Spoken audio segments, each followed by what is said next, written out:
اعوذ باللہ من الشیطان الرجیم بسم اللہ الرحمن الرحیم عن ابن عمر رضی اللہ تعالی عنہما ان رسول اللہ صلی اللہ علیہ وسلم مر علی رجل من الانصار وهو یغیظ اخاہ فی الحیاء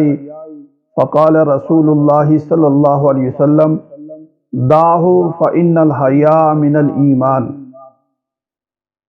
حضرت عبداللہ بن عمر رضی اللہ تعالی عنہما سے روایت ہے کہ بے شک رسول اللہ صلی اللہ علیہ وآلہ وسلم ایک انصاری کے پاس سے گزرے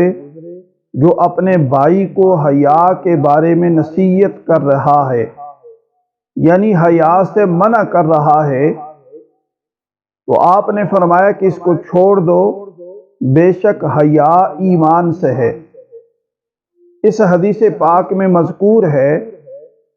کہ آپ کا گزر ایک انصاری صحابی پر ہوا جو اپنے بھائی، حقیقی یا اسلامی بھائی کو حیا کرنے سے روک رہا تھا، کیونکہ وہ حیا کی وجہ سے